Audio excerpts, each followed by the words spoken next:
तीन कार्यक्रम ये होते हैं, एक तो होली का, एक भंडारे का, और एक अगस्त में होता है साधना का। और बीच में लोग आते ही जाते रहते हैं। तो मैं चला गया अभी गुजरात, वो समुद्र के किनारे पीरावल, पोरबंदर,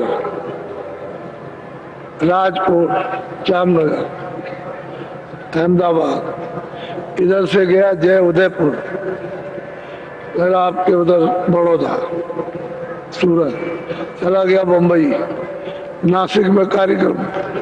4 बजे रोज सुबह चिल्लाए कि नामदान दे दीजिए, 4 बजे सुबह अंधेरे में, और इकट्ठे हो गए। सूरत में तो ऐसा हुआ कि रात को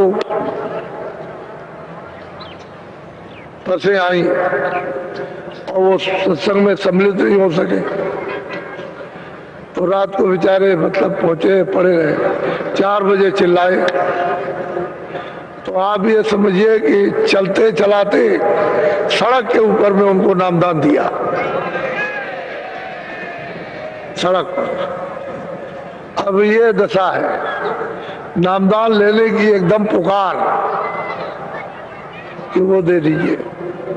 और सही बात है कि हीरे जवाहरात जिसके सामने कुछ नहीं। जब सच्ची प्यास लगती है तो जीव फिर चिल्लाते हैं। तो जगह जगह सुबह भी, दोपहर को भी, रात को भी। तो आपके मतलब ये है कि महाराष्ट्र में खूब कार्यक्रम किए, और फिर वहां से मध्य प्रदेश में खूब हुआ। कहा मतलब ये है कि बुरहानपुर, खंडवा, खरगोन, इंदौर, देवास, ये सब जगह पर, गुना, शिवपुरी, ग्वालियर, भिंड, एक कार्यक्रम करते हुए 28 दिन का पूरा कार्यक्रम था। और सुबह और दोपहर, सुबह दोपहर शाम, इस तरह फिर चलना, 150 किलोमीटर, 200 किलोमीटर चलना, तो कितनी मेहनत पड़ती है। आप लोग ये सोच रहे होंगे नहीं बाबा जी तो शायद कहीं बैठे होंगे चुपचाप, फिर उधर से लौटने के बाद इधर भरथना, सगुनाबाद, इधर आगरे जिले में बड़ी भीड़ है। लोग ये कहते हैं कि इतनी भीड़ यहाँ कभी नहीं हुई, ऐसा लोगों का कहना, और सच्ची बात भी है। तो सब जगह पुकार है, और मैं कानों से सुनता हूँ, कान बहरे थोड़ी है, बहुत कोई भी आवाज निकालोगे सुन लेता हूँ। तो हमारे यहाँ, हमारे यहाँ, हमारे यहाँ, हमारे यहाँ, तो बीच में चिल्ला रहा, हमको तकलीफ, हमको तकलीफ, हमको बीमारी, लड़के में बीमारी, लड़की में, जमाई में बीमारी, कोई जानवर बीमार है तो ये है वो, कोई, सबकी बात सुनता रहता हूँ। सब तरह से चिल्लाते, कोई नौकरी, कोई चाकरी, कोई छूट गई, कोई नहीं मिल रही। एक दो बातें, कोई बीच में कह रहा है, उसी में चिल्ला रहा कि ऑपरेशन कराना चाहते हैं, हुक्म दे दीजिए। तो सबकी बात सुननी पड़ती है, और सब बातों पर ध्यान देना पड़ता। चले आओ बच्चों जल्दी से।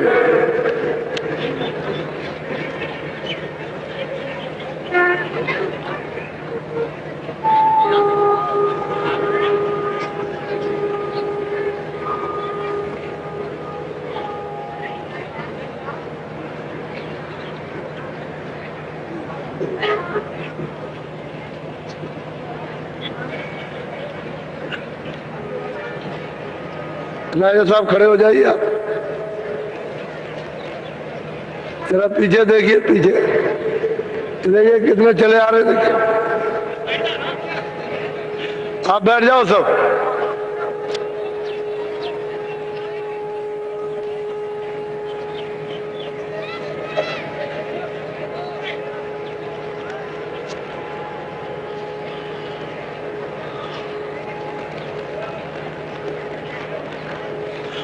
आप लोग अब की बार जब कभी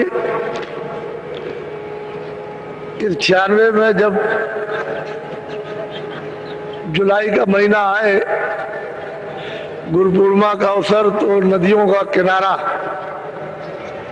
जो जिस तरफ रहे जरा छानबीन करके रखना, लेकिन मैदान चाहिए हमको। हम चाहते हैं नदी का किनारा हो। अभी जब काशी आओगे तो नदी के किनारे आपको बता दिया जाए कि ऐसा किनारा हो तो अच्छा। अभी काशी में होने जा रहा तो उससे मालूम हो जाएगा। तो नदी का किनारा अगर मिल जाए तो बहुत, क्योंकि कई जमीन में पानी नहीं है, पानी की व्यवस्था करो तो पाइप खराब हो जाते हैं, पानी निकलता नहीं है, दिक्कत होती है। पानी मिलना चाहिए, तो नदियों किनारे पानी मिल जाए। तो ऐसा आपकी बार यही कह रखा कि आप लोग तलाश करते रहो और आने जाने का रास्ता ठीक रहे, ताकि लोग सब चारों तरफ से आ जाएं। वो भी ध्यान में रखना है, रेलों को भी ध्यान में रखना कि रेलें भी चारों तरफ से आती जाती हों। तो ये ध्यान में रख करके तभी कार्यक्रम ठीक अच्छा हो। और ये भूमि द्योतक जो आपके सामने ये आया है, वैसे इसकी स्थापना तो राजस्थान में गत वर्ष में जन्माष्टमी के अवसर पर हो गई थी। लोगों को ये कह दिया था कि अभी तो इसकी एक स्थापना हुई है, लेकिन इसका स्वरूप आपको थोड़े समय के बाद देखने को मिलेगा।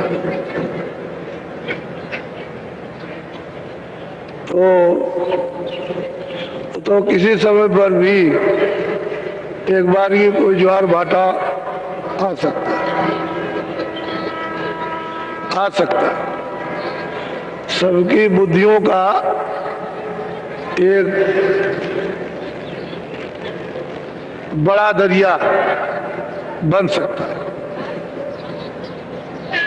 ऐसा कभी नहीं सोचना चाहिए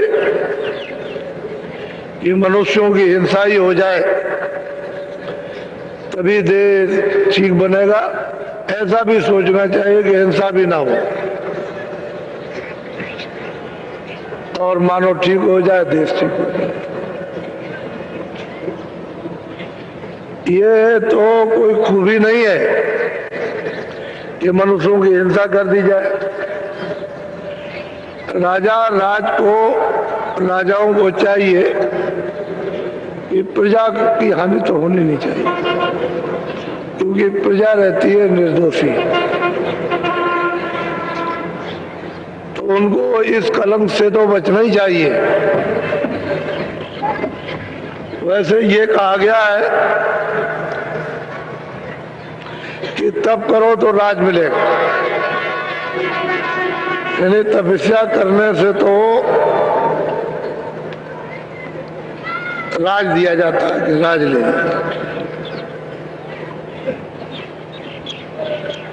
तो तब से राज और राज से नरक, घोर नरक। सीधा उसमें बचने बचने का काम कुछ नहीं, सीधा नरक को जाता है। तो आप उसके पीछे पीछे पीछे पीछे कहाँ जा रहे हैं? वो तो नरक में जा रहा है। तो आप पीछे पीछे जा रहे हो तो फिर आप भी जाओ, फिर आपको मिलेगा क्या? और मिला क्या? पीछे पीछे पीछे पीछे पीछे पीछे।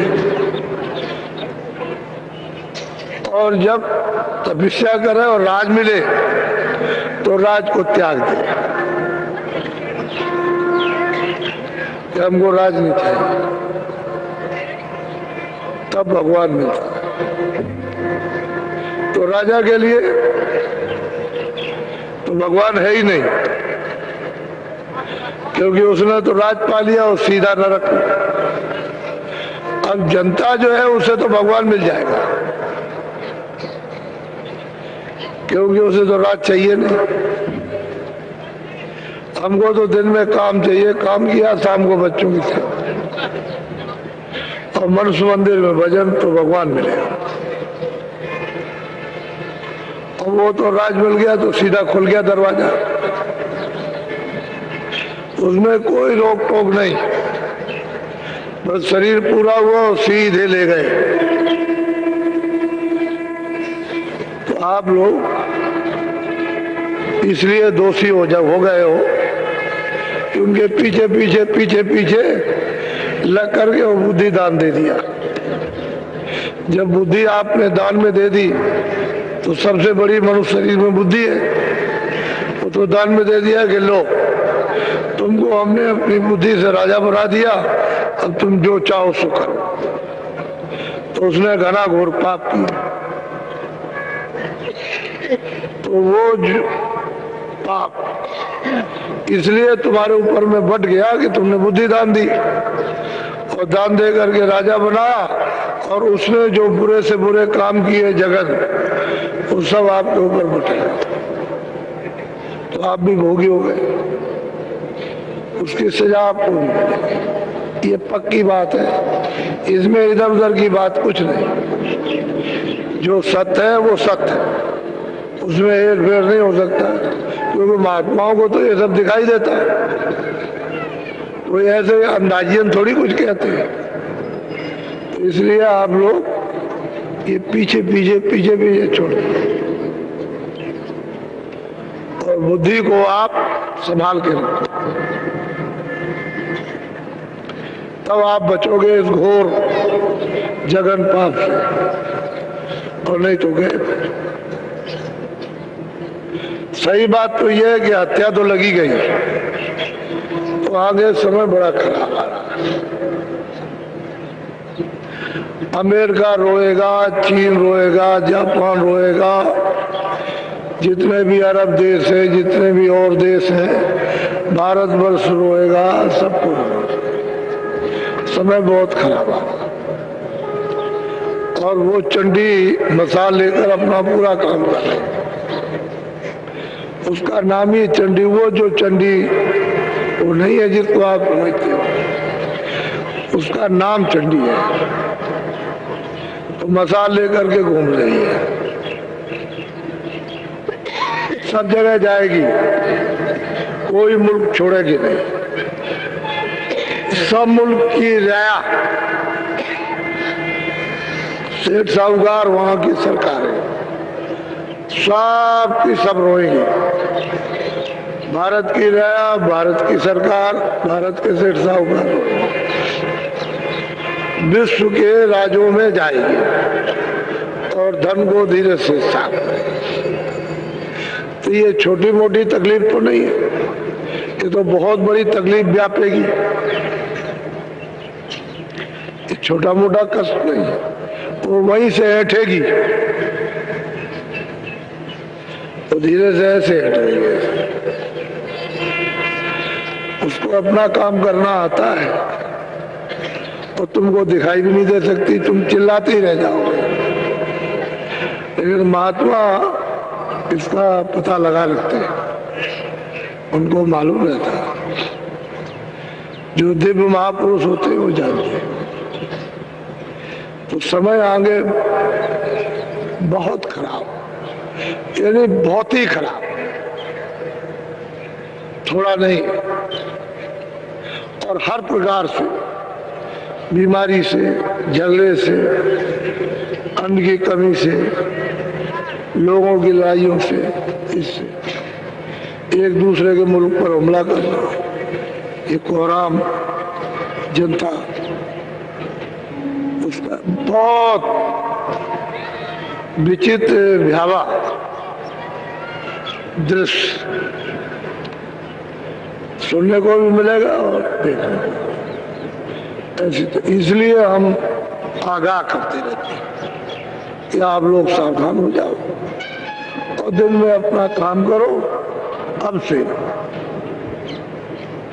शाम को बच्चों की सेवा, और तुमको पूजा पाठ करना नहीं आता है तो हम बता देते हैं कि मनुष्य मंदिर में अपनी जीवात्मा से ऐसे पूजा करो।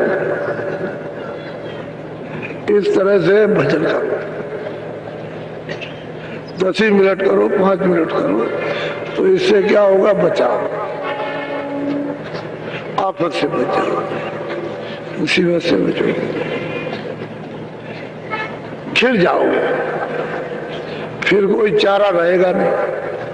इसलिए पहले फिर ये नहीं कहोगे हमको नहीं कहा, तो हम सारे देश में कानों कानों तक आवाज पहुंचवा देते हैं, यानी बहुत आवाज पहुंच गई। अब थोड़े बहुत जंगल पहाड़ रह गए हैं तो भी पहुंची जाती है। और चाहता हूं कि लोग सीधे रास्ते से चल पड़े तो अच्छा है, नहीं तो ये तो ऐसे भी समझ आ रहा, वैसे भी खराब हो जाएगा। अभी तो कुछ मिल ही रहा, आगे और भी कुछ नहीं, इसलिए ये सब बातें तो महात्मा हितों की, लाभ की हमेशा बात किया करते हैं, बेमतलब की उनकी कोई बात नहीं होती। तो समय ऐसा है, क्या किया है। और ऐसी लड़ाई आपस में, घर घर में, जाति जाति में, और धर्म धर्म में, और पढ़े लिखों में, अनपढ़ अनपढ़ों में, और मतलब ये है कि राज करने वाले राज करने वालों में, और प्रजा में और राजा में, इसमें उसमें सब में भयंकर मनुष्य में ऐसी ज्वाला जलेगी कि उसमें किसी का मन, बुद्धि, किसी की आंखें, कान, हाथ, पैर स्थिर नहीं रहेंगे, स्थिर नहीं रहेंगे। ये बात आपको याद कर, इसलिए अपना सीधे रास्ते, किसी से बार बैर भाव नहीं। शिक्षा के लिए तो सब बता रहा, पानी में जहर मिला हुआ है, दूध है अच्छा होता है लेकिन उसमें भी जहर मत पियो, वो तो बताना ही उसमें ये अच्छा है ये बुरा, ये बताना ही पड़ेगा। ये घूम जो तक है, ये देखिएगा आप कि एक ही शब्द से कितना सुधार होता है, ये आपको देखने की जरूरत है। यानी भूम जो तक, उनके सामने एक शब्द कि तुम्हारा ब्याज माफ कर दिया जाएगा। अब आप देखिएगा कि इनका कितना सुधार होता है, ये अनुभव करने की सबको जरूरत है। वही भूम जो तक अपने घर के दरवाजे को खोल देगा कि सब उठा ले जाइए, और ये कहेगा ये सब इनके काम। ये उस भूम जो तक की उदारता, उसकी उदारता देखिए आप कि उसका हृदय कितना विशाल और त्याग भाव का। तो देखिएगा कि ये शब्द क्या काम करता है। अभी तो थोड़े दिनों में आपको इसका परिचय मिल जाएगा। अच्छा, खुद अनुभव करो, ये नहीं कि अनुभव से शून्य हो जाओ। हर चीज का अनुभव, पहले का, आरंभ का और आगे का अनुभव की जरूरत है। अनुभव जब करते रहोगे तो तुम बिल्कुल एकदम से पक्के भी हो जाओगे, कड़े। पढ़ने लिखने से कुछ नहीं, कड़ा होना चाहिए। पढ़े लिखे तो बहुत है, लेकिन कड़ा हो, जो कड़ा होता है वो पक्का होता है। जो कड़ा कुड़ा नहीं है वो कुछ नहीं। पढ़ने लिखने से कुछ नहीं। वो तो पढ़ने लिखने से तो वो कहते हैं कि पढ़े फारसी बेचे तेल, यह देखो करता के खेल। पढ़ने लिखने से करना चाहिए, मोटी सी सीधी सी बात। तो आपको ये सुना दिया गया कि भूम ज्योतिकों का एक सम्मेलन, काशी में रेती पर 9, 10, 11 फरवरी को होने जा रहा है। वाह! अब यहाँ से 500 किलोमीटर तो इलाहाबाद है और वहां से 80-85 मील और आगे काशी है। तो एक इधर और एक उधर, ऐसा बीच में भी कार्यक्रम आपके जो गांव-गांव में जगह जगह होंगे, वो भी छोटे नहीं होंगे, वो भी बड़े कार्यक्रम होंगे। तो उसको देख करके सब लोग यही कहेंगे कि ऐसे कार्यक्रम तो हमने कभी देखा नहीं। जबान से सबकी यही निकलेगा। तो धीरे धीरे धीरे धीरे धीरे धीरे धीरे धीरे अरे सूरज धीरे धीरे चढ़ता है, धीरे तब दोपहर होती है और धीरे धीरे धीरे धीरे उतरेगा तो शाम हो जाएगा। ऐसे धीरे धीरे सब काम अपनी जवानी पे जाएगा, फिर अपने बुढ़ापे पर धीरे धीरे अच्छा लगता। आप सब लोगों ने यहाँ आकर के सब देखा सुना और लोगों के प्रेम भाव, सेवा सुसुका, तो उसमें निचोड़ ये निकालना चाहिए कि यहाँ तो सब मानव थे। यहाँ जात पात ये विवाद, इसका उसका उसका उसका छुआछूत का ये कोई विवाद नहीं होता। मानव थे, यही एक चीज थी और बाकी तो कोई विवाद। और सब लोग यहाँ थे, सब अब भी हैं, हर वर्ग के लोग यहाँ हैं। तो ये आपको एक अनुभव की चीज निचोड़नी चाहिए। इसमें असली सार वो ये है कि मानो जाति पाति रगड़ा झगड़ा नफरत घृणा नीच ऊंच ये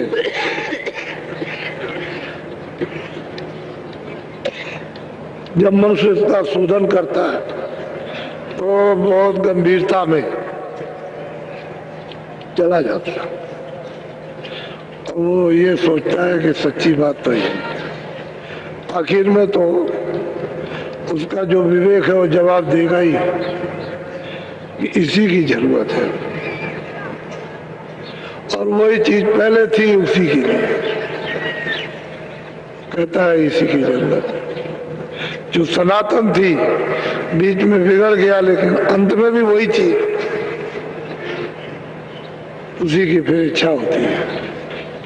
तो हम लोग पहले क्या थे, धीरे धीरे क्या हुए, धीरे धीरे फिर क्या हुए और आप ऐसे ही धीरे तो बहुत अच्छा आप लोगों ने अपना समय दिया और आपको नामदान भी मिला। ये बात सत्य है कि मनुष्य शरीर किराए का मकान है और ने तो किसी ने कहा नहीं। हम जरूर याद दिलाते हैं कि मनुष्य शरीर अनमोल है और किराए का मकान है और समय पूरा होते ही जैसे ही श्वासों की पूंजी पूरी हुई, मकान मालिक ने फौरन आदेश जारी किया, सिपाहियों को भेजा और एक क्षण भी नहीं लगेगा मनुष्य मंदिर से जीवात्मा को निकाल बाहर कर दिया जाए। तो जब समझ लीजिएगा कि किराए का मकान ये पूरा ये मिट्टी है, जीवात्मा को निकाल दिया। अब ये जो शरीर से आपने काम किया है अभी तक, ये सब शरीर के लिए जो जमा किया है शरीर के काम आएगा। इसमें जीवात्मा के काम कोई चीज आने वाली है ही नहीं। और जीवात्मा के लिए कुछ कमा करके रखो, जब चलने लगे तो हम उसको साथ ले चले तो हमारी रक्षा तो हो जाए। अब कमा करके आपने ये रखा, जब चलने लगे तो यही रह गया और ये ही रह गया। नहीं, ये इसके साथ रहे, इसके साथ कुछ ऐसा होना चाहिए।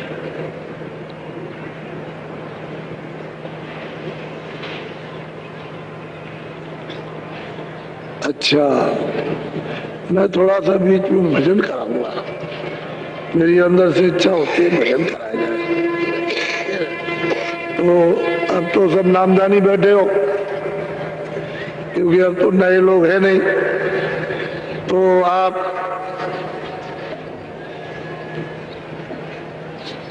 पहले देख लो, ये आंखें बंद हो, ये जीवात्मा बैठी इधर नहीं है, न इधर है न इधर, ये है मन का हृदय,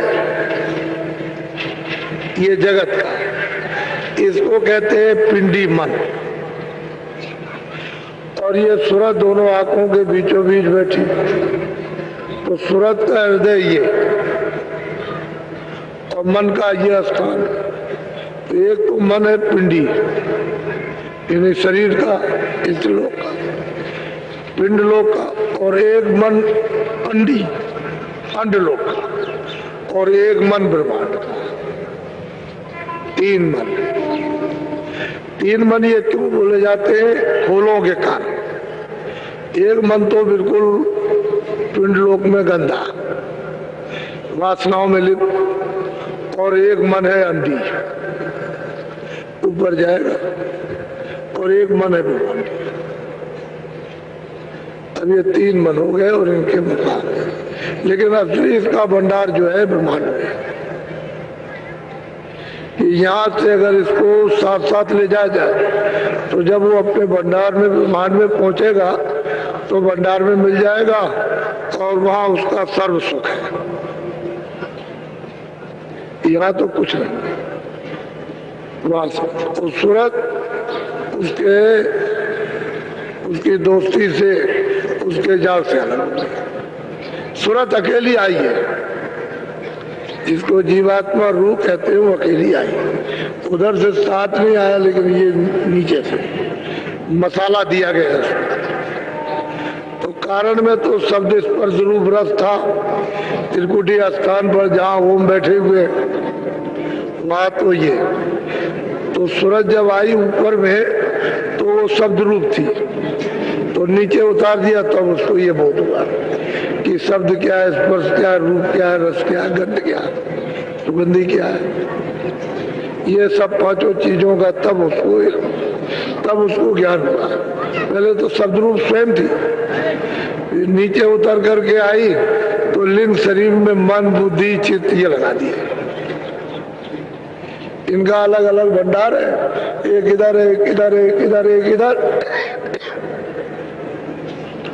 उस भंडार से मन, उस भंडार से चित्त, उस भंडार से बुद्धि, और उस भंडार से प्राण। ये तो मन बुद्धि चित्त और अहंकार, इनके भंडार तो ये लगा दिया। लेकिन वो शब्द पर रूप रसगंध वहां नहीं। फिर नीचे आई तो फिर 10 इंद्रिया और चतुष्संता का 10 इंद्रिया और मन बुद्धि चित्त अहंकार, रजोगुण तमोगुण सत्वगुण। अब वो शब्द स्पर्श रूप रस गंध लोग, इस तरह से स्थूल शरीर में उतारा पाठ, जल पृथ्वी अग्नि वायु आकाश। एक तो अंडी मन, एक पिंडी, पिंड और अंड ब्रह्मांड। तो उसका यहाँ पिंड में ये हृदय मन का, यहाँ खुशी शोक यही सब, और ये सूरत बैठी हुई है दोनों आंखों के बीचों में। अब ये साथ दे दे तो इंद्रियों के जाल में न फंसे, ये सूरत का साथ दे दे यहाँ से, तो सूरत अपने वजूद को, अपनी सत्ता को इकट्ठी कर ले जो उसने अपनी खो दी है। लेकिन ये साथ नहीं देता तो उसकी शक्ति संग्रह नहीं होती, उसका प्रकाश सिमटता नहीं है। इसको साथ लेना इसलिए जरूरी कि सूरत का शरीर से प्रकाश सिमट आए और सिमट करके यहाँ आ जाए, तभी काम होगा। तो मैं सोचता था कि चलो भजन करा दिया जाए, तो आप लोग कपड़ा तो सिर पर डाल लेना थोड़ा सा, क्योंकि मान लो कहीं बैठे तो कपड़ा सिर पर डालोगे तो वो ये नहीं देखेगा भाई ये क्या कर रहे हैं, वो ये देखेगा बैठे होंगे। नहीं तो खुल्लम खुल्ला अगर देख ले तो कहेगा ये क्या कर रहे भाई, ये क्या कर, उसे तो कुछ मालूम नहीं है कि ये, तो ऐसे पर्दा थोड़ा सा डाल दे, तो थोड़ा सा जब मैं कहूंगा कि खोलो तब खोलना। मन बुद्धि चित्त इनको 7 आंखों के, दोनों आंखों के बीचों बीच में वो सूरज बैठी, उसमें एक कान है, उसके साथ रखना ताकि वो धीरे से सुन सके ऊपर की तरफ। कोशिश इसी बात की करो कहीं इधर उधर भाग के ना जाए, थोड़ा रुका रहे, धीरे धीरे लग जाएगा। अच्छा बैठ जाओ, बैठो ऐसे,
धीरे धीरे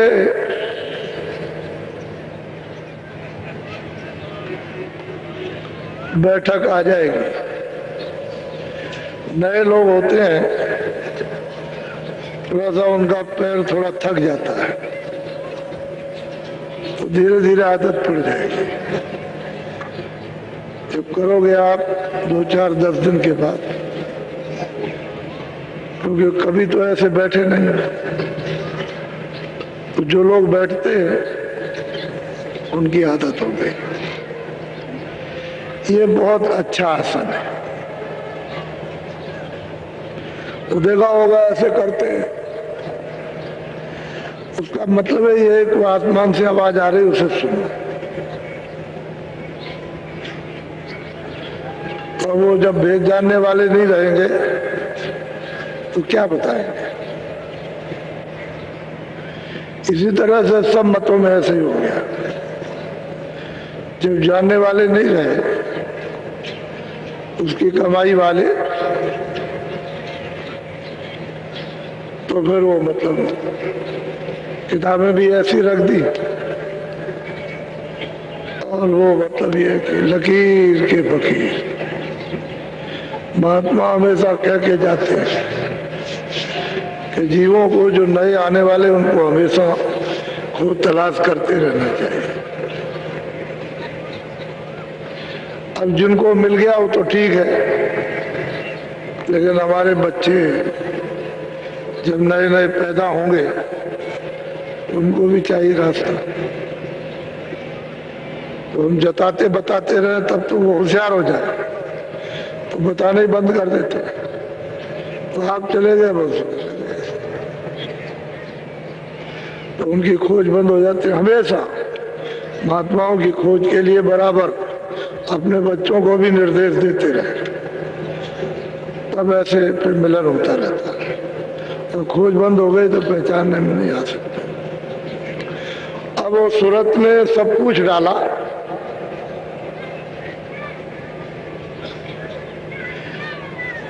कि आपने हम कहाँ से आए, हमको क्यों दे दिया और ऐसा हमको क्यों बता दिया।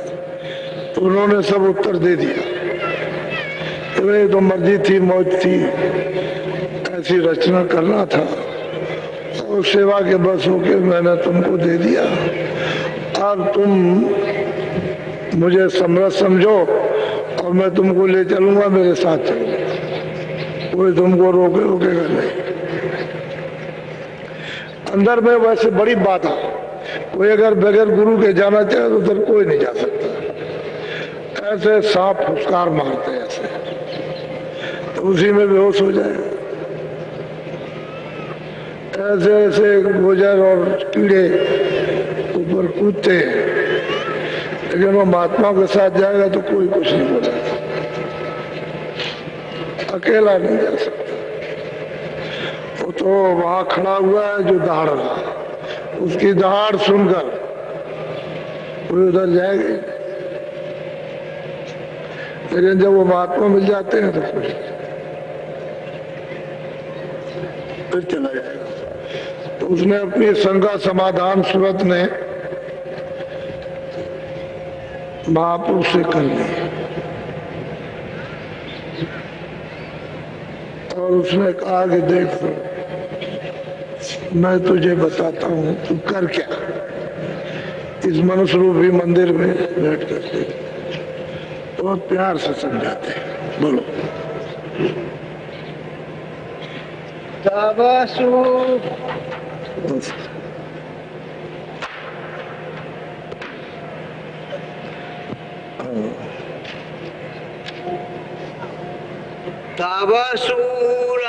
पूछे एक बात, स्वामी देव भेद विख्यात। अब वो पूछते हैं कि स्वामी अब हमको वो भेद दीजिए जिस रास्ते से चलना है, वो दे दीजिए। कौन सा रास्ता है? ये तो हमको सब मालूम हो गया, शंका चली गई। लेकिन अब वो चढ़ने का कि वहां से आ तो गई है तो कैसे चढ़ेगी। वैसे तो ये चढ़ गई, जो पूछ रही है वो चढ़ी हुई है, लेकिन वो लोगों के लाभ के लिए कि पीछे लोग जन्म लेंगे, उनको तो कोई रास्ता मालूम नहीं, तो उनको पता चलेगा। बोलो।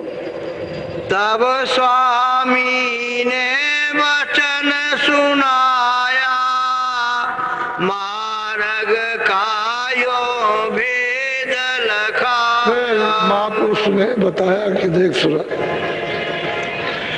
मैं मार्ग का सब रास्ता बताता हूँ।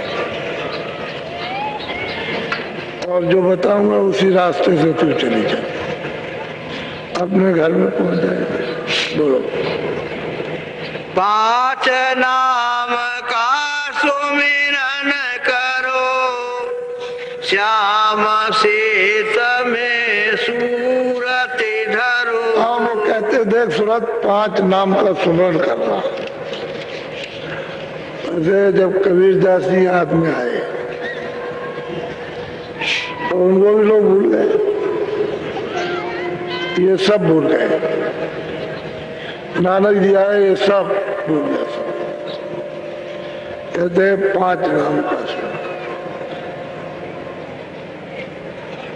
अलग अलग 5 नामों का सुमरण करो और उसके बाद फिर ध्यान करो। तो इस सूरत को श्याम से, चारों तरफ से मतलब है नीला आकाश है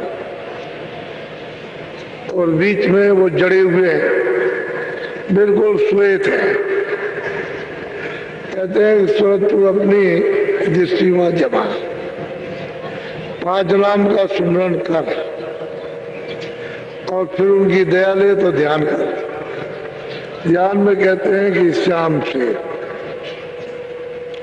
उस श्यामी श्वेत कहते हैं, चारों तरफ नीला है और बीच में सफेदी है, उसमें तू अपनी सूरत को जमा।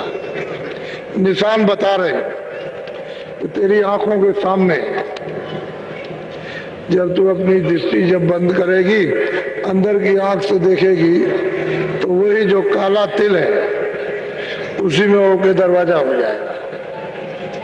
काला तिल ऐसे फट जाता है ऐसे, तो तू जरा सा उसी मध्य में होकर के देख, तो श्याम से आकाश में खिलाऊंगा, उसमें अपनी सूरत को जमा, तेरी दृष्टि को जमा, उसी में दृष्टि रोक करके ना। बोलो। प्रथमे सुनो गगन में बाजा, घंटा शंख बहुत प्यार से समझाते हैं कि देख श्याम क्षेत्र में तो अपनी सूरत को जमाएगी, यही से आवाज सुनाई देती है कि आकाश में आवाजें बुलाई। कहते हैं प्रथम ही सुनो गगन में बाजा, आकाश में ये बाजे सुनाई देना शुरू हो जाएगा। कब होगा? जब वो श्याम क्षेत्र में तू सूरत को जमाएगी, उसका जब साक्षात करेगी। और वो है चरण कमल, उनमें बहुत प्रकाश है, ये सूरज में कुछ नहीं। इसके प्रकाश का उसके प्रकाश का कोई नहीं। सहस कमल दल ज्योति लखाई। तू गगन में बाजा सुन, घंटा और शंख की आवाज हो रही है, सुनाई देगी साफ। जब घंटे और शंख की आवाज को जब तू सुनेगी तो सुन सुन कर तू तो रीझी जाएगी, ये सुन करके उसमें तू लय हो जा, उसी घंटे और शंख की आवाज में लय हो। तो वो आवाज सहदल कमल से आ रही है, तो उस सूरत को इस तरह से खींच रही है।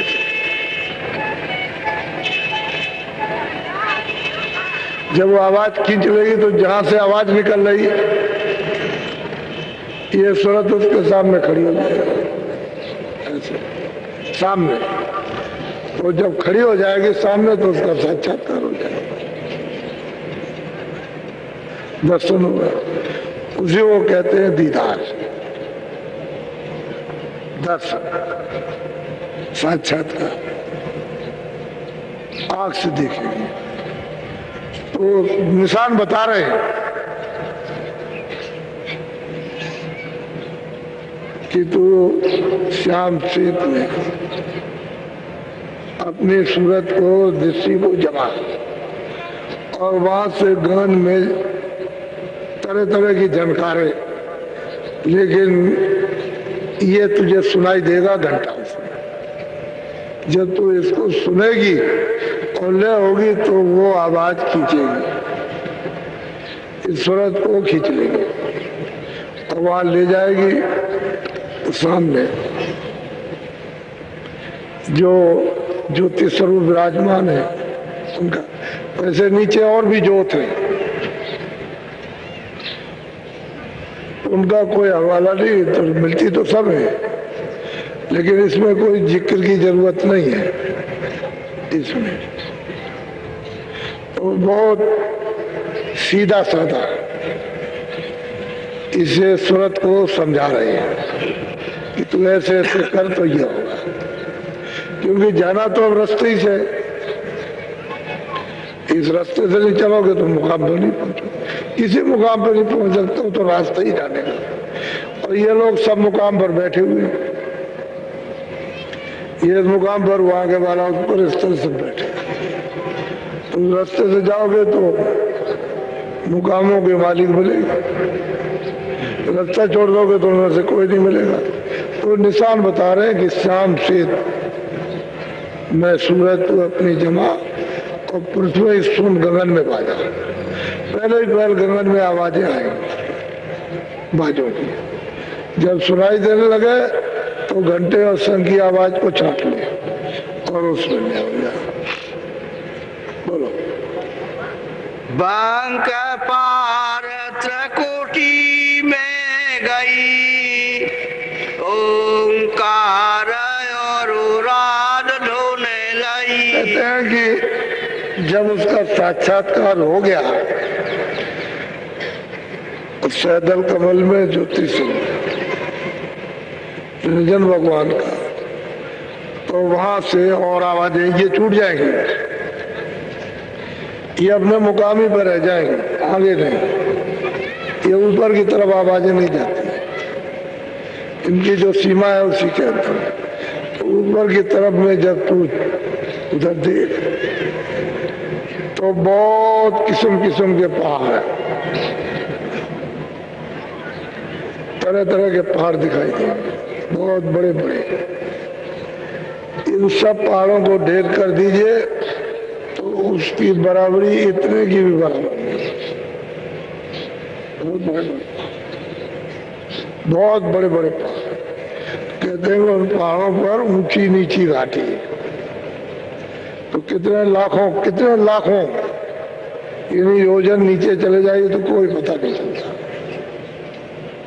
फिर ऊपर चढ़िए तो कुछ नहीं, दाएं बाएं जाइए तो कहते हैं ऊंची नीची घाटी है, वो रास्ता टेढ़ा मेढ़ा है, बंक कहते हैं टेढ़े रास्ते। ऊपर भी गया, नीचे भी चला गया, ऊपर चला गया, टेढ़ा भी गया, फिर इधर भी गया, ऐसा। अब वो जो उस रास्ते को जानता है वो तो सूरत को चढ़ा ले जाएगा,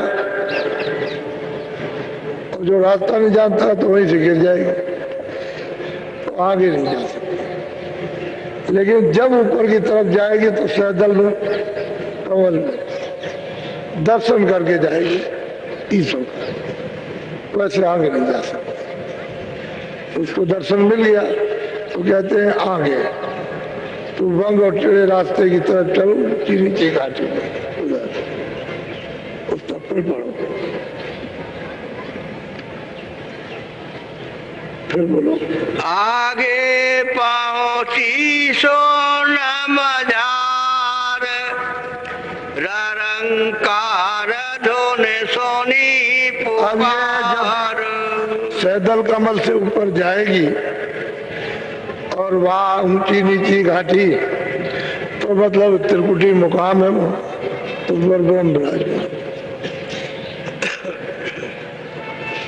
और वो हमेशा बादलों की गर्जन और मृदंग बजता रहता है, वो आवाज सुनाई।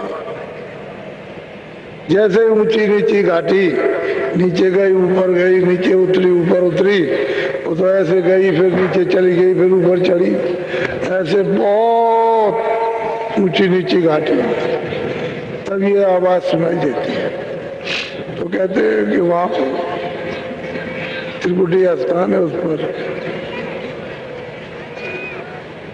ओम विराजमान है, ब्रह्म वो बैठे, वो विराजमान हो।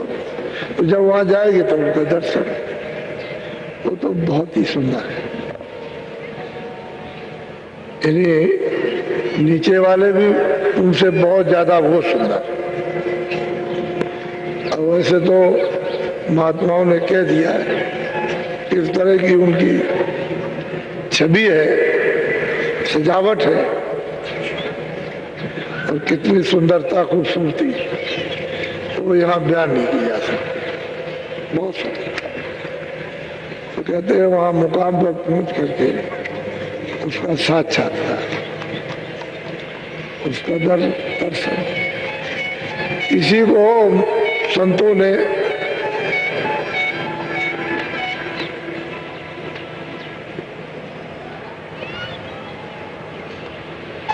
अल्लाहू कहा। इसी मुकाम को उर्दू शब्दों में अल्लाह कहते हैं। कहते हैं कि सूरतें इस मुकाम पर जब पहुंच जाती हैं और इसका दीदार और दर्शन करती हैं तो इसके ऊपर हो जाती है। ये नीचे रह गए, उसके ऊपर, तो ये नीचे इनकी आवाज छूट जाएगी और ऊपर की आवाज वहां सुनाई देती है। वहां से तो बिल्कुल स्पष्ट, क्योंकि गंदगी कूड़ा कचरा तो सब यही जमा है, इसी में परेशानी है। उसमें तो केवल इशारा मात्र है कि इधर चलो, उसी चल दीजिए। तो कहते हैं आवाज में दर्शन आ गए। वैसे ये सूरज जब इस स्थान के ऊपर जो उस आवाज को जब सुना तो उसको सुनकर पकड़ कर फौरन चढ़ जाती है, देर भी नहीं लगती। इतनी लंबी चौड़ी रचना, इतनी लंबी चौड़ी लीला है जो कहीं नहीं जा सकती।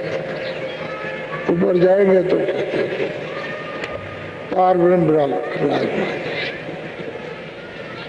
और वो इन दोनों से सुंदर।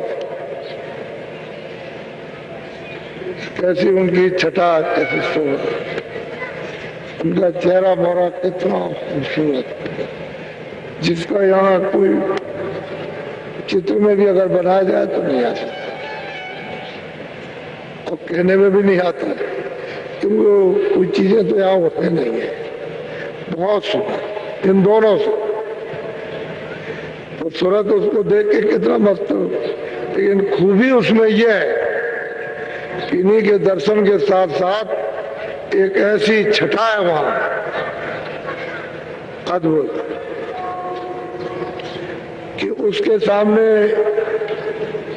ये रूप फीका हो जाता है। कितनी भी सुंदरता है तो फीका बन वालो। इसीलिए वो जरा से चिन्ह में तुम्हें लिखा हुआ है, जो बिंदी का ऊपर लगा हुआ है चंद्राकार के बीच में, ऐसे ऊपर वही है। उसमें इतना आकर्षण है कि उस रूप में नहीं आकर्षण, भेदी होना चाहिए बताने वाला। तो सूरत ऊपर चली, अब वो गुणातीत हो, अब वो वेदों के हद, कर्मों के हद के पर चले। अब उसको कर्म पाप को लिपायमान नहीं कर सकते, अपने में बांध नहीं सकते। वो तो क्षण भी नहीं लगेंगे, कोई पाप उनको बोझा होगा पड़ता है। तो ऐसी आग अग्नि धधकती है कि कोई चीज डालिए सब भस्म। तो योग रूपी अग्नि अगर जल गई समुद्र की तरह से, जो फेंकी सब भस्म, वहां कुछ बचने वाला नहीं, सब भस्म। तो सूरत गुणातीत हो जाती है। अब बहुत प्यार से समझाते हैं कि 5 नाम का स्मरण करो। पहले ये भेद जो गुरु जानकार उनसे लो, और वो जो युक्ति सुमरन करने की बताए उसको करो, वो भेद बताएंगे। तो जानकार भेद किताबों में से तो कुछ मिलेगा नहीं, तो अनुभवी होते हैं वो बताते। किताबों में तो प्रमाण मिल जाएगा, वैसे ये किताबें कुछ नहीं कर सकती, प्रमाण मिलेगा। पीछे महात्मा महापुरुष हुए, उन्होंने ये पाया, ये कहा। तो हमको तो मौजूदगी में कोई चाहिए पूरा, जिसने देखा सुना।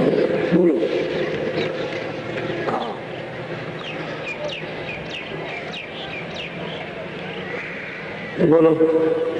आगे पहुंची सोन मजार, रंकार धुन सोनी पुकार। कहते हैं आगे सूरज जाती है तो दूर से ही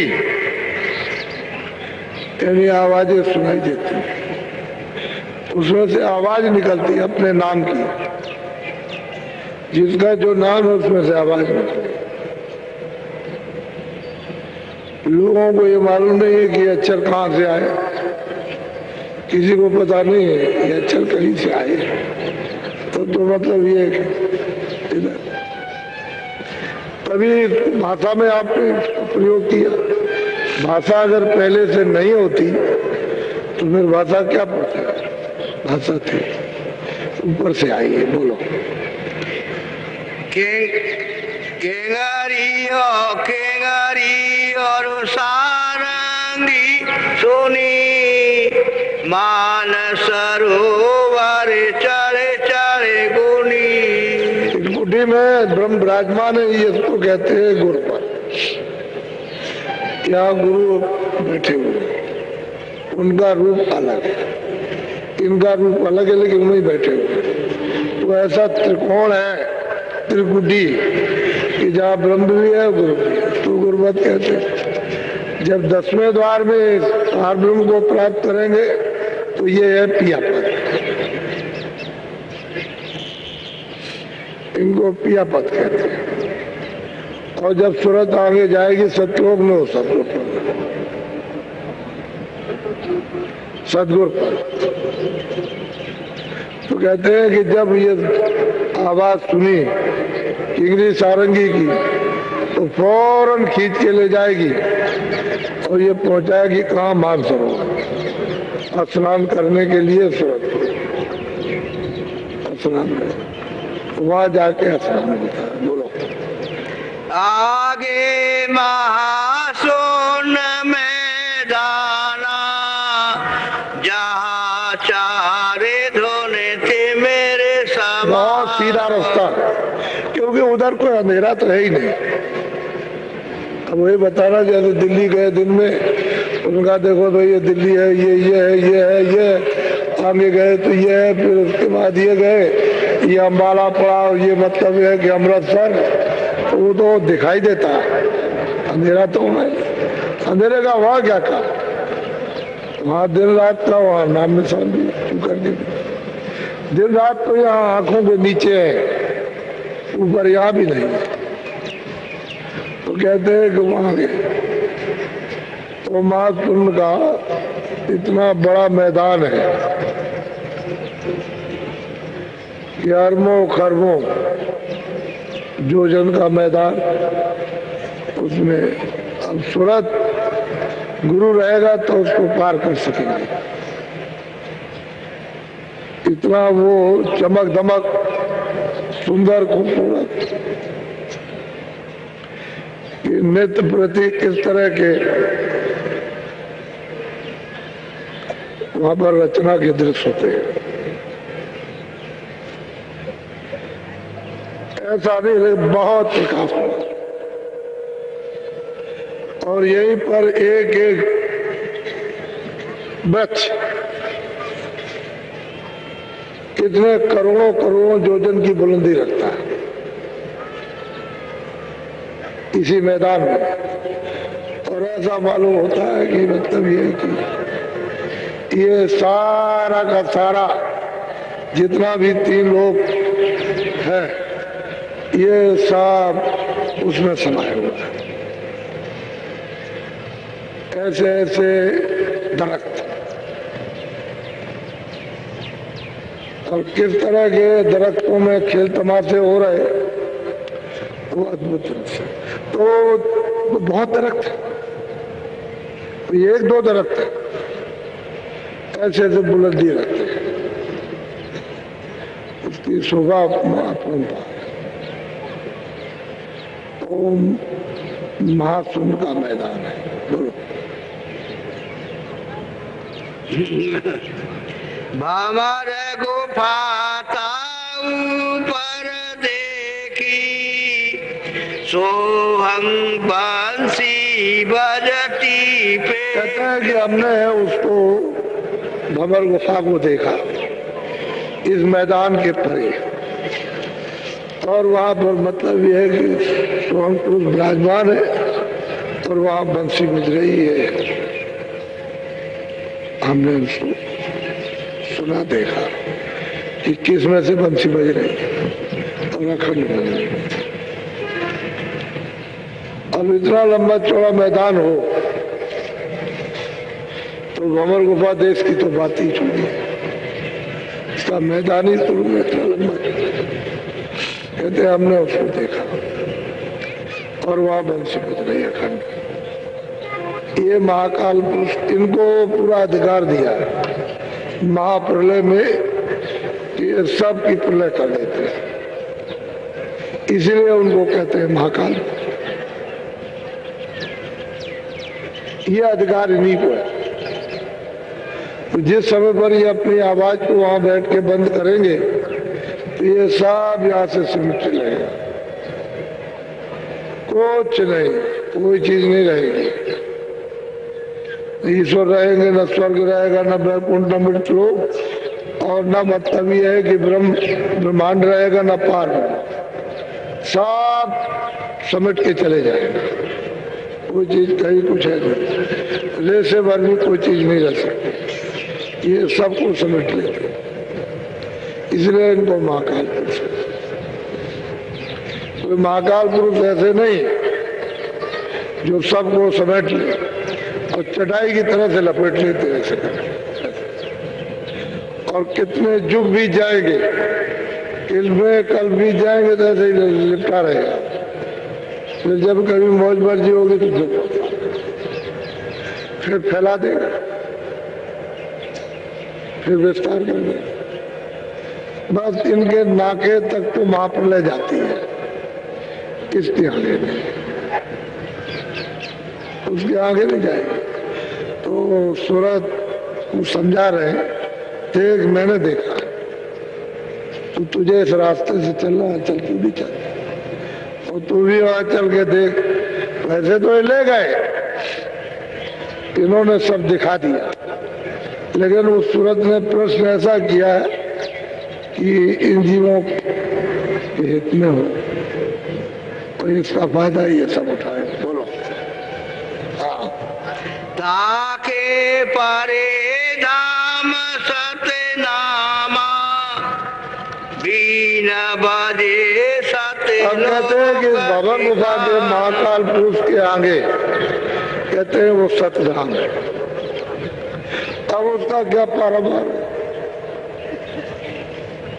तो उसी वो कहते हैं जो सतधाम है, जिनका नाम सतनाम है, वही सतपुरुष है। ये सतगुरु धाम है, इसी को सतगुरु कहते हैं, सतगुरु धाम। और जो अनाम है वो तो इसके बहुत परे है, लेकिन वो सब कुछ इसमें है क्योंकि उनका ही तो सतरूप है। यहाँ बैठा हुआ है, इनका दर्शन हो गया, हो गया। इस सूरत को कोई बंधन नहीं, वो उसमें दाखिल हो गए, दर्शन किया सतपुरुष का, और आगे चली जाएगी, कोई रोक टोक नहीं। वहाँ चारों देशों में कोई रोक टोक नहीं। उन चारों में से यानी जिसका दर्शन करना चाहे उसका करो, रोज रोज आओ, रोज करो। लेकिन अपार है। उपासना यही तक, इसके आगे कोई उपासना। सूरज को यहाँ से ले जाकर मृतलोक से और वहां पहुंचा देना, उसके आगे कोई बंधन नहीं। उसमें तो एक एक पखड़ी में ये सब के सब महाकाल पुरुष का, इनका ब्रह्म का, इनका जो रचना सब एक एक पखड़ी में समाई हुई है। ऐसे ऐसे लोग तो महापुरुषों को जानना ये तो हो ही नहीं सकता। वो अपने आप को जनाए वो तो बात अलग है, वो तो उनकी मौज मर्जी की बात है, लेकिन सुरतों को जिस तरह से पहुंचाते हैं वो तो बढ़िया हो बात। बोलो इस तरह से बहुत प्यार से समझाते हैं। गोस्वामी जी महाराज ने भी काशी में जब सत्संग उन्होंने शुरू किया तो उन्होंने भी ऐसे ही समझाया। सब महात्मा ऐसे समझाते हैं, जैसे जैसे जाते हैं वैसे वैसे उनको ले जाते हैं। पुराण में किया इस तरह से 5 नाम का सुना और अच्छी तरह से समझा। तो आप थोड़ा थोड़ा अपना करने लगो, जब अंदर में होने लगेगा तो अपने आप समय बढ़ जाएगा। उधर जब बैठे रहोगे आनंद आएगा, पता ही नहीं चलेगा कि 4 मिनट हुए, 10 मिनट हुए, आधा घंटा हुआ, 1 घंटा हो जाएगा, 1 घंटे के 2 घंटे भी हो जाएगा, कुछ नहीं मालूम होगा। क्योंकि जब रस मिलने लगता पता ही समय का पता नहीं चलता। लेकिन जब तक कुछ होता नहीं है तब तक थकावट, मन भाग जाएगा, थकान आ जाएगी, सुस्ती आ जाएगी, नींद आ जाएगी। लेकिन जब होने लगता है तो नींद उड़ गई, थकान खत्म, मन भाग दौड़ बंद कर दिया और फिर अपने आनंद में लगे। यही आनंद तो ढूंढ ही रहा। तो जब उसको रास्ता मिल जाए आनंद का तो चल जाए, पीने लगेगा तो सूरज भी पिएगी, ये भी पिएगा, तो दोनों बलवान हो जाएंगे। तो एक दूसरे की दोनों मदद करेंगे और चढ़ चढ़े, दोनों चढ़ते हैं। तो वो तो जाएगा अपने स्थान में, क्योंकि ये तो शत्रुओं की रहने वाली है। ये तो इसको अपने भंडार में किया और अकेले जाएगी, इसके साथ फिर कोई नहीं जाता। ये सूरत और सब नाम रहता है, उस पर सवार हो जाती है, चले पहुंच जाती है। तो बिना गुरु के तो कोई जा नहीं सकता, दूसरा कोई रास्ता नहीं। किताबें कुछ बताएंगे नहीं, उनको लिख दिया महात्माओं ने अपना, तो तो बताएंगे नहीं। लेकिन गुरु मिल जाएगा तब भी छुट्टी देंगे, तभी पा जाएंगे। तो आप लोग साधन बजाए रोज, हर रोज नागा करने की जरूरत नहीं, 24 घंटे में जब करना जरूर। इसको करते चलो तो धीरे से एक एक बूंद इकट्ठा कर लोगे, अभी ढेर हो जाएगा। बूंद बूंद जमा किया जाता है तो ढेर हो जाएगा, और जब हो जाएगा तो आप ही के तो काम आएगा, किसी और। तो ध्यान भजन सुनना, भजन ध्यान सुनना, तीनों अलग अलग। इसको थोड़ा बोलो जय गुरुदेव। तो जब ही जाने वाले हैं जल्दी में, तो मैं जल्दी आ गया था।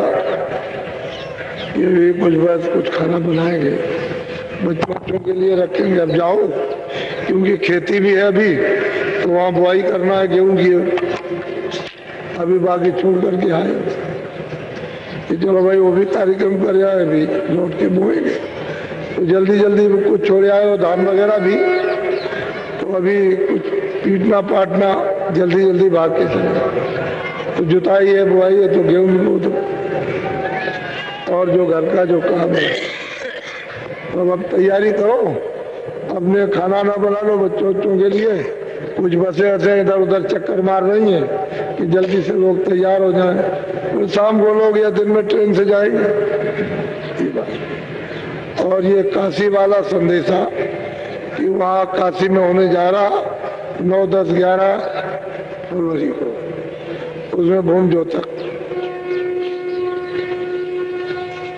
आपके सम्मेलन।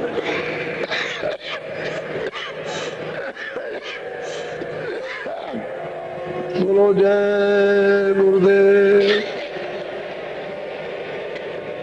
ये तो आत्म कल्याण है, ये जो मंत्र दिया है इसमें तो ये तो जीव के लिए दिया गया, सूरत के लिए। और वो जो आपको जो बताया वो शरीर सुविधा के लिए, यानी शरीर आराम के लिए। तो एक आराम, एक आत्म आराम, एक शरीर आराम। तो शरीर संबंधी चीजें कि जैसे शरीर की रक्षा करती है, अनाज है, कपड़े है, दवा है, ये चीज। और वो आत्म, वो तो नाम है कि जीवात्मा उस पर सवार हो जाए, घर पहुंचे। वो तो आखिर में नामदायी भोजन है, फिर आगे चल के सब्जी का भोजन है, सब्जी का आहार होता है। शब्द नहीं रहे तो जिंदा नहीं रह सकती, तो इसलिए अलग अलग। एक मस्त, ये तो थोड़े दिन, ज्यादा दिन का नहीं है। और ये जो आत्म कल्याण का, वो आपके हाथ हमेशा साथ है, ये साथ रहेगा। ये छूट गया तो ये भी छूट जाएगा। तो दोनों बातें आपको अभी बताई हैं। और हम सिर्फ रमा कराना चाहते हैं कि रमा हो जाए। ऐसे मतलब ये है कि गिर करके पत्थर ठीक हो जाए, तो ऐसे ये दिल दिमाग ठीक हो जाए, रमा हो जाए। इसलिए 3 महीने 13 दिन जोर शोर के साथ में अभी जो सूचनाएं मिलती रही कि बड़े प्रचार, बड़ी शोभा यात्रा बड़ी है, तो खूब अच्छी तरह से योजना बनाकर विधिवत ये शोभा यात्रा आएगी। शासन हम पर वही करेगा ये बात, और वोट हमारा उसी पर पड़ेगा। बस मतलब शोभा यात्रा और सब जितने भी भूम ज्योतक हैं, सब एक जगह पर एक प्रस्ताव, सारे हिंदुस्तान का एक प्रस्ताव, दूसरा कुछ नहीं कि भूम ज्योतकों का ब्याज माफ कर दिया जाए। एक ही प्रस्ताव, और कोई प्रस्ताव, और कोई प्रस्ताव है ही नहीं, यही प्रस्ताव। और तो जितने प्रस्ताव है सब मन चले। और ये असली सिद्धांत का प्रचार है, असली काम। इसलिए आप इसमें सब, और अभी सूचना है कि 20-20 हजार आदमी एक एक जगह पर, 15-15 हजार आदमी एक एक जगह पर। कहते हैं कि वो तो आपकी बात छोड़िए, हम लोग हो गया। तो बताइए, अभी तो कुछ था नहीं, तब ये होने लगा। और अब देखिए, अब ये सब समझने लगे कि ये सब चीज मेरी है, ये बाबा जी की नहीं है, मेरी है। भाई तुम अपनी चीज को पकड़ो और हमेशा अपने काम लो, संभाल के रखो। सोना चांदी रोज रोज हाथ में नहीं लिया जाता, रखा रहता है। जब जरूरत पड़ती है तब हाथ में लेते हैं। तो ऐसे इसको संभाल के रखो, लेकिन पकड़ तो लो उसको, मिल तो जाए। पकड़ में आ जाए, अभी तो आपको मिल ही नहीं रहा, पकड़ में नहीं आया तो क्या संभाल के रखोगे? तो चीज मिल जाए तो महात्मा पकड़ा देंगे धीरे के बाद।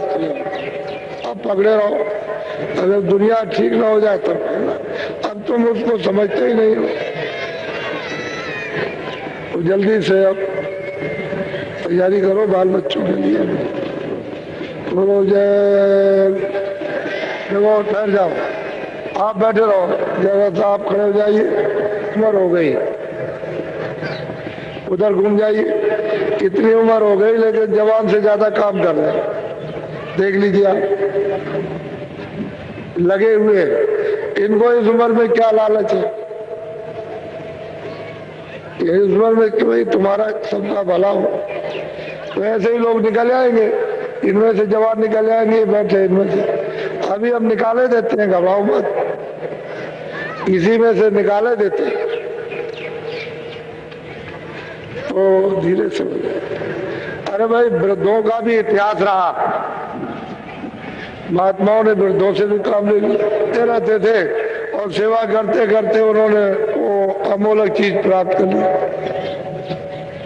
सेवा ही से, और इतने उच्च कोट के महात्मा हुए कि तमाम लोगों को बांट दिया। तो कहने का मतलब यह है कि वो किसी से काम ले, वृद्ध से काम ले लेते, उनको क्या है, वो तो मतलब ये किसी से काम ले सकते। तुमको अपने काम से मतलब है, दुनिया भर की बात से मतलब, और चीजों से क्या मतलब। जब वो मतलब की चीज आए तो वो मतलब, नहीं तो कुछ नहीं। बोलो जय गुरुदेव।